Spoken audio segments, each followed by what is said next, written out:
Kazi ni kazi, heshimu kazi yako.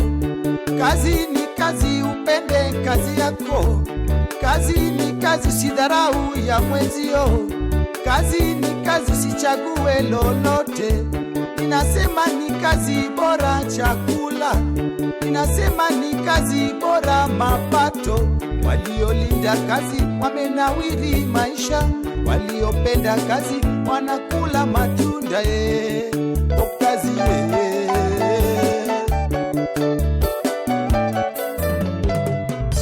Kazi ni kazi, heshimu kazi yako. Ningeso machielo jara malolwe TV kama kauthuolo mar mosinio imore karwa kimachiegni chenro mar ohala gerwa kabende wanyonore e dala mar Mamboleo ka indie Kisumu kama bende waboda puonjore kokalo kuom ohala mano ma wendo na biro introduce ka ng'amie thuolo machiegni chenro nyinga Millicent Adhiambo mondo wapuonjre mana kaka watime pile machiegni wendo na makawuono. Erokamano. Nyingi ng'awa to itimo ohala mane? Nyinga iluonga ni Rose Auma Omolo. To ohala matimo en mar uso chiemb gwen. Yes. Ohandi mar uso chiemb gwen ni endi ere kaka ni chake to ni chake karama? Ohala mar uso chiemb gwen kana fwenyo na nyalo yudo formulations mag loso chiemb gwen. Yes. Kenda wuon. Ne amua mana adhi ang'iewo machine mar rego chiemo. Yes. Akawo gi kapod ok oregi.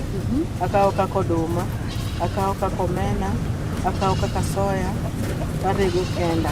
Yes. Nyaka sunflower. Karego kenda, kaserego gi.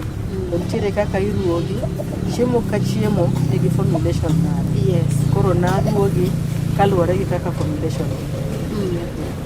Ng'oma nomiyo kata ng'oma nojiwi mondo mi chako wala abila ni endi nikech nitie ondini mang'eny ma ji chako. To mondo mi ng'ato chako wala nitie gima motivate mondo mi chako wala no endi particular wala moyiero no endi. Ina ng'omiyo ni iyiero mana ohand chiemb gwen ta ng'oma nojiwi ohand chiemb gwen sorry. Ohand chiemb gwen, gima notera ohand chiemb gwen ne apidho gwen. Yeah. Kata sani apidho lakini nang'iewo ga chiemo. Yes. To nayudo ka chiemo mane ang'iewo ga kuro kuonde ma nang'iewo chiemo samoro gin chiemo ma kana kao seche moko abedo gi shida e gwen. Yes. Koro ne amua manyo formulation mar loso chiemb gwen mondo mi alos chiemo manyalo konya maber e pith mar gwen. Yes. Kendo manyalo uso ne jowetena mok ginyal bedo go gi shida ka gipidho gwen. Ere kaka ni chako? Kitambo ichaklo manyo formulation milos chiemo kaka iloso tiuso ne ji no endi. Ere kaka ni chake? Ne nitie kiwango mar pesa mano bedo involved koso ni chaka? Kiwango mar pesa mano bedo involved ne nitiere. Nikech kana chako chiemo gi kinachako loso gi a quarter ton. Inyalo loso a quarter, inyalo loso half a ton kata mana 1 ton. Koro nachako ga quarter ton kaka ohala ing'e ni chakore. Matin. Koro kana chako ga quarter ton, a ton ka ton, nachuno ni nyaka bed gi gimoro 25,000. Yes. Mondo eka nyalo loso go a quarter ton. Koro ing'e ni chiemo ka chiemo kaka kienyeji nyaka nabed gi around 25, kienyeji mash. Chick mash nyaka nabed gi around 25,000.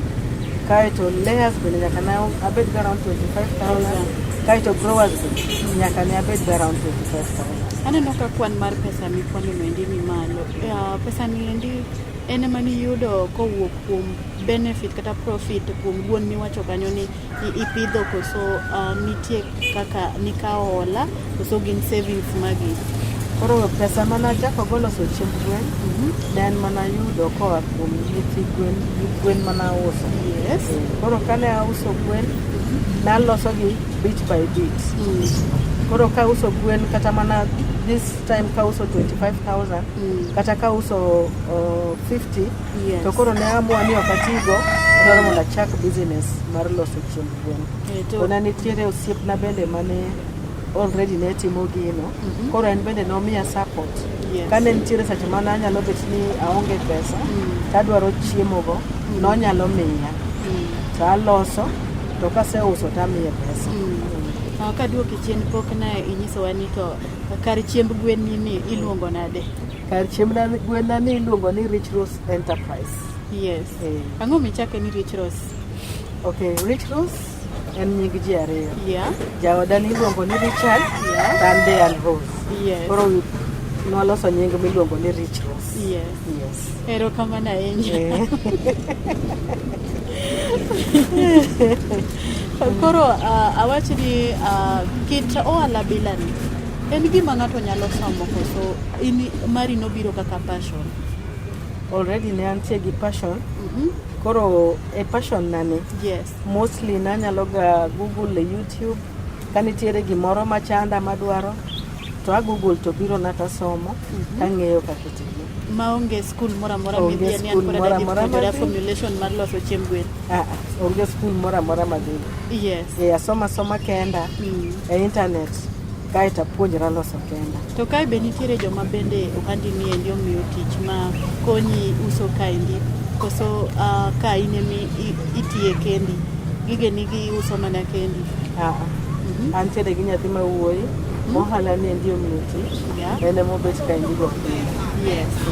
To bende se rado gi pek mora kuom ndiko ng'ato nikech awinjo kaka johala mang'eny thothne gi complain ga ni seche moko kindiko ng'ato e kari mar tich kata ohandi moro to seche moko nyalo ka imbi dich kuma chielo to nitie kaka ohala no nyalo bedo gi rochruok moko ka kod kacha. Be in experience mano? Odi kata mati. Yes. Anyalo wacho ni Nyasaye manogi. Yes. Nyathi ma wuoyi ma nayudo en nyathi number 1. Yes. Makata ka ne madwaro wito gimoro to en moneno. Yes. Orito gini ka gini. Yes. Mabenda lamo ne mana Nyasaye mondo orite. Yes. Oserito hala ni kamano. Yes. Temo miyo pod entie nyaka sani. Yes. Gikoro waseloyo. Erokamano ahinya. Mana kamano ere kaka ipango odiochieng' kodiochieng' work schedule, daily work schedule mari, ere kaka kichiew tichopo kang'iyo ni nyathino osetimo mane gi mane, ichiew ga nang' idonjo ka saa adi tiwuok saa nikech gwen be isewacho ni pidho dala, ere kaka manage gigi te at your age? Okay. Kachiew gokinyi nyaka ng'i ni gwen gi koyudo chiemo, ketnegi pi, otimnegi gimoro amora. Yes. Kaeto ei gwen go bende nyaka ng'i manyalo bedo ni kelo ka. Koro ka aseyudo manyalo kelo ka to antie gi pikipiki. Yes. Makonya e transportation services. Yes. Antiere nyaka gi pickup manyalo konya e transportation services. Yes. Koro aketo gi e pikipiki, either it will depend gi the goods madwaro ni mondo akel. Yes. Ka gwen tin taketo an gi trays, aketo gi trays, aketo e pikipiki to biro. Yes. Ka gin chiemo ma koro nego bi in sacks, taketo e pickup takelo ka. To ere kaka yudo chiro mari? To kindi gi customers chalo nade? Chiro means ere kaka jouso inwang'o kama isituete e ohandi niendi? Itimo marketing koso ka ng'ato biro nyiepo to timo ni referrals, ere kaka iyudo chiro mari? Koro chiro mara, chiemb gwenda gi ema anyalo wacho no usa. Nikech nitiere jok ma kosekawo chiemb gwenda gi, ka gidhi ma gitemo, to giduoko na report ni chiemo ber. Kaeto gin giwegi jopith bende oherore. Koro ing'eni en bende koseyudo ni chiemba ber, odhi o marketa. Kendo achaka yudo ka ng'ama chielo biro nyisa ni customer ma kamae mano timore nade, ema oora ka. To an bende awuon kuonde ma wuothe a market gikagi. Koro los bende adwaro mondo alos gi in a way that makidhi tiyogo to onyalo duoki. Koro gichaki ka. To be customers nitie mane osebiro ma puonjo magombo awach ni ginyalo bedo ni gimbe ginyalo bedo gi gombo mar ng'eyo kaka itimo gini mok ni idhi waro. Be nitie mosebiro mondo ipuonje mondo embo ng'e kaka onyalo loso mondo mi ochak ohande owuon? Nitiere. Antiere gi kata sani ne nitiere jal mane gochona ma bende asepuonjo kaka nyalo pidho gwen kendo kaka nyalo loso chiemb gwen. Kaka an bende nitiere jok mane okonya kane kila mano. Koro an bende nyaka kony jowetena mondo ohandwa mar poultry oidh malo. Nikech ing'eni gimoro king'eyo kendi tikaw idiyo kendi, ing'eni dongruok onge to onge kony mimiyogo jomamoko. Omiyo an ga very ready, ng'ata ng'ata mobiro abiro puonje akitim.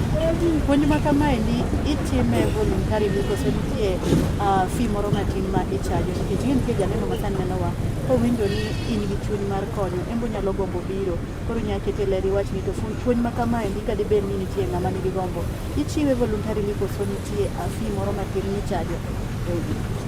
Ok achaji fee. Yes. Abro puonja koro mondo wariwre kanyakla mondo wadong business mar poultry. Mana kamano janeno Malolwe TV kaka winjo ne ndika mwachope no gitelo mokwongo ageno ni kwanyo puonj ma ana kwanyo ni gimoro amora michako kopo ni in gi knowledge mang'eny kata moingo joweteni to sama ng'ato obiro iri mondo mi ikonye bed gi chuny mar konyo mondo mi ang'owa udong owandu kata area mar ohala no endi kanyakla. Kik idhi mabor kete mana kanyo waduoge chino mana riyo ka bang' wasemodho pi moro matin mondo mi wamed dhi mbele kod puonjore kod nyadendi Rose kama bende otae chenro ni mare ohala mar chiemb gwen kaendi. Kazi ni kazi, heshimu kazi yako. Kazi ni kazi, upende kazi yako. Kazi ni kazi, usidharau ya mwenzio. Kazi ni kazi, usichague lolote. Ninasema ni kazi bora chakula. Ninasema ni kazi bora mapato. Waliolinda kazi wamenawiri maisha. Waliopenda kazi wanakula matunda kazi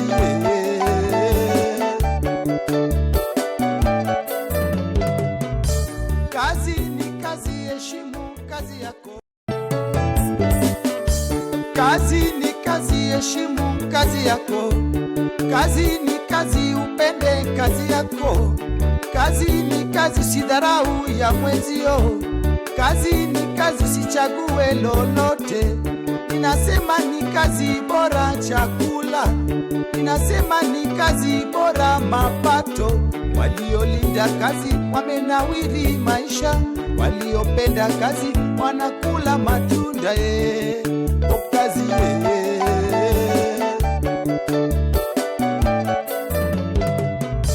Kazi ni kazi, heshimu kazi yako.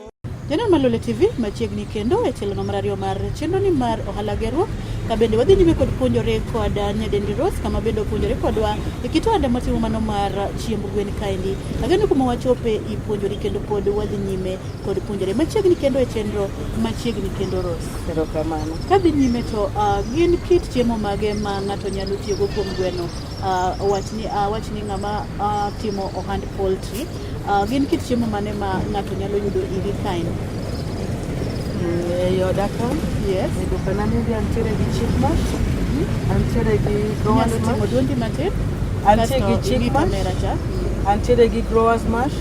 Antiere gi kienyeji. Antiere gi layers. Antiere gi broiler starter. Broiler finisher. Starter crumbs. Kod finisher pellets. Yes. Koro ne ng'ata madwaro kita chiemo monyalo pidho go gwen mora mora onyalo biro iri. Onyalo biro ira ka. Yes. Obiro yudo. Mana mapiyo kora dwa ni iterwa achiel kachiel kaka ng'ato nyalo loso chiemo go loso chiemo ni en ruwo mag gik moko mang'eny. Yes, inyalo kona wiye summarize matin mondo ng'ato bedegi olidhegi matin. Okay. Chiemo gi yes kaka kienyeji atiyo ga gi sunflower, atiyo gi fish meal, yes, atiyo gi maize bran, yes, atiyo gi rice jam, atiyo gi wheat pollard. Yes. Kaeto iye kanyo bende nitiere growers premix manyaka iruwo, nitiere yedhe manyaka irugo chiemo makonyo gwen. Yes. Erokamano ahinya to ang'o maketo kar wandi ni pogore gi mamoko kindi kod customers bende chalo nade? Customer relations mari chalo nade? Nitie jok ma onyalo bedo ni oyawo ohala lakini kako relate kod customers miyo ohande no onge gima miye ji ok dhi. Nyalo bet ni oyawo ohala kanyo but customer kaka biro to ok oshughulika go. Ing'ere kaka relate gi customers to awandi ni ang'o keto pogore gi mamoko? Ang'o keto bedo unique ma ji wacho ni anto kadwaro ga chiemb gwen kadhi ga mana ka Rich Rose kucho? Ohanda ni Gimose konya en nyathi ma wuoyi ma asewacho. En nyathi ma ong'e wuoyo gi ji. En nyathi ma ong'e wuoyo gi ji. En nyathi ma nigi luor. Kendo ng'eyo kaka onyalo relate gi customer. Thoth customers ga ma en go ka mago osiepe geto.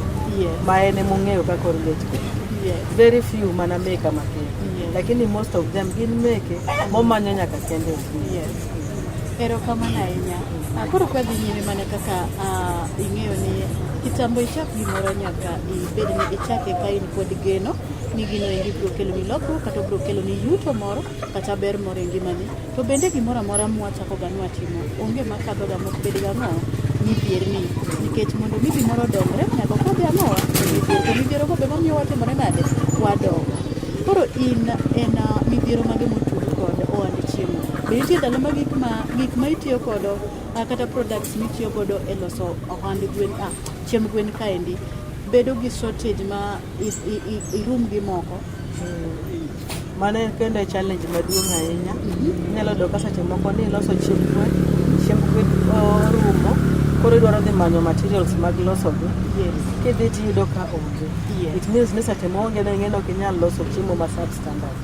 Nyaka ilos mana chiemo kaluwore gi kaka onego bed ni iloso.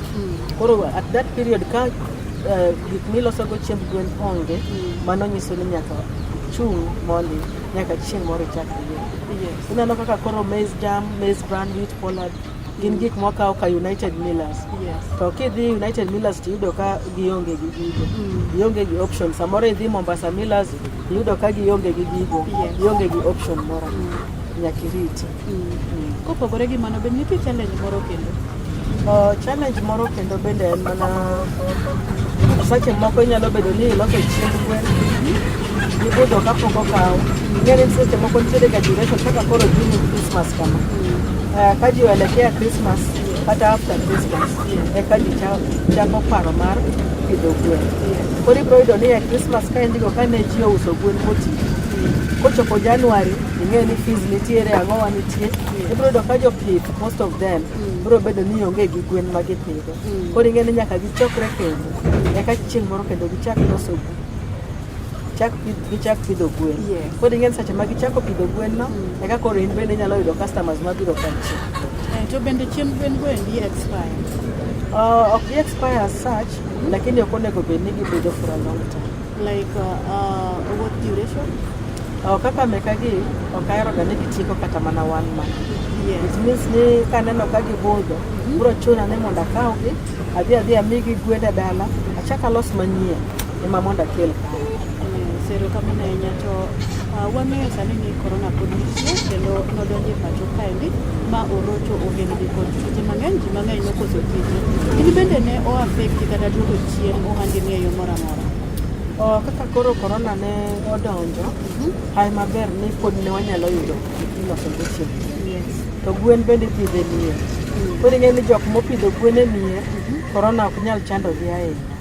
Pod gidhi mbele gi pidho gwen, to ginyalo uso gwen gi mana kaka an bende koro akelo ka, to ng'ato yudo gwende, onyalo kawo to chamo kata modhi pile. Koro in short in corona nokotimo ni nokokelo ni dok chien moro amora? Ok nokelo na dok chien marach ahinya, mana matin. To koro Rich Rose Enterprises mar ohala mar chiemb gwen niendi osekelo ni benefits mage, lokruok mage, nikech iwacho ni kaka ni ibedo kod paro kendo ni yudo ni inyalo loso chiemb gwen ma imbe us ne jowadu kendo inyalo puonjo jowadu ma udongru kanyakla. Bang' chake nyaka chake nyakosani osekelo ni ber mage mana kanyalo nyalo wacho ni asekalo okachak loso chiemb gwen osekelo na wantu. Dong ler mondo miler ne jowinjo mondo ojiwe ng'at ma bende ne nigi paro machalo kamano lakini okia ni be gino nyalo kelo ne ber moro amora. Ohala mar loso chiemb gwen ni osekonya nikech wuoyi mantiere kane wuoyi mantie kane ohala no ema chulo.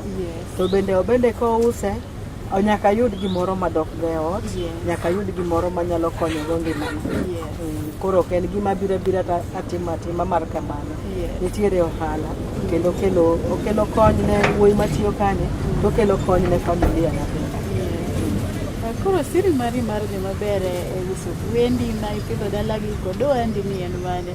nikech ng'ato wacho ni ng'iyo kaka ng'ato wacho ni an siri na en adaro badane Nyasaye, ng'ato wacho ni kaka lombora gi customers. Koro in mari en mane, for example?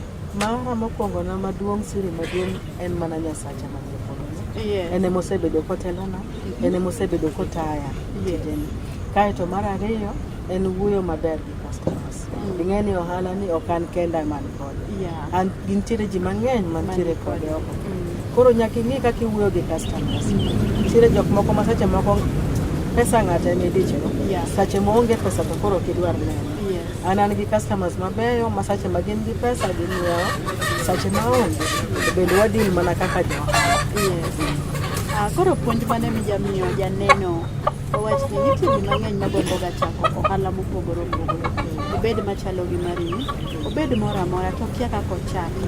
Alafu nitie be jogo ma bende kaneno ka ng'ato timo kit ohala mano to nitie kaka chunye oyombo. E seche ma chunye oyombe ni to en be onge gimotimo malich. En puonj mane minyamiyo kido mag ji ariyo ma awacho go? Koro neno chiemb gwen gi nyaka iikri mondo ibed ng'ama olil. Kok iikori mondo ibed ng'ama olil to kinyal loso. Ochalo mana gi kaka rege po. Ng'en ng'ama rege pong'o en osiko otimo mogo sate. To koro ing'eni loso chiemb gwen gi kiwan nyaka wamul mogo ko. Nikech gik mwalosogo gin oduma, gin wheat bran, wheat pollard, to gige gin gik mowuok kuom gin by products mag mogo. Koro ing'eni nyaka ibed mana ng'ama olil sami loso. Koro nyaka iikri ni mondo ilos pesa ka ilil tibro neno ber mbele. To koro precautions mu utek ga sama uloso ga chiemo gin nikech wacho ni ei ohala ni endi ikri mondo ibed ng'ama olil. To wawinjo ga ni lil bende bedo ga associated gi tuoche mopogore opogore. Ere precautions mowinjo ng'ato okaw sama o involve himself or herself e kit ohala machalo kamae? Koro lil mawuoye ok en lil mar lil makelo tuo. Nyaka ibed molil ni mogo mimulogo nyaka ang' ilokri marachar gik ma in gote. Koro sama olose warwako ga overalls kaeto gi masks nikech ing'eni gigi gin mogo, gin buru. Koro ing'eni ka gidonjo to ginyalo miyi homa. Koro watiyo gi masks go to gi overalls ma sama ang' isetieko to gi gimi inyalo ume wiyi. Koro sama ang' isetieko to inyalo koro dok e ngimani mapile. Koro wach mogik ma in go ne janeno mane sani mondo mi watiek nyiswani wadi ni yudore kanye tinyalo yudi nang'o ne jogo mabro gombo biro nyiewo kata dwaro chiemb gwen koya kuomi kae? Koro ohanda ni entiere iluongo ni Rich Rose Enterprise. Kia town Kakamega Road, Ibro branch Miwani Road ni kaeto ntiere kamoro ni Bolo Junction. Koro Bolo Junction inde mantiere makichopo Bolo Junction tibro neno duka ni en opposite petrol station mantiere Bolo Junction kae. Namba ni mar simu? Namba na mar simu en 0723 350 191. 0723 350 191. Mana kama nina jogo manyalo gombo nwang'o chiemb gwen kaendi koya kuom Rich Rose Enterprises kama bende wuotho ouso kata timo ohala mar uso kit chiemb gwen mopogore opogore mago ne jogo matimo ohala mag poultry. Inyalo tudri kod Rose namba ne mosewacho kanyo endi. Gie thuolo ni endi janeno mar Odo TV ageno ni nyaka nwachake to mokwongo koriwore kod telo mar ariyo ikwanyo puonj kokadho kod nyadendi Rose kama be opuonjowa kaka wanyalo loso chiemb gwen bende kaka wanyalo chako ohala mopogore opogore gigo mowinjo watim gi mago mok owinjo watim. Ageno ni mikao no endi nyalo konyi goyo step kaka keto hatua e kar ohandi kata koponi pok ichako inyalo tiyo godo e chako. Waromo ngeso manyien agwero kama ne jogo bedo kod chenro mabendo kojore kodwa. Oritu masani ne an Millicent Adhiambo. Kazi ni kazi, heshimu kazi yako. Kazi ni kazi, upende kazi yako. Kazi ni kazi, sidharau ya mwenzio. Kazi ni kazi, sichague lolote. Ninasema ni kazi bora chakula. Ninasema ni kazi bora mapato. Waliolinda kazi wamenawiri maisha. Waliopenda kazi wanakula matunda.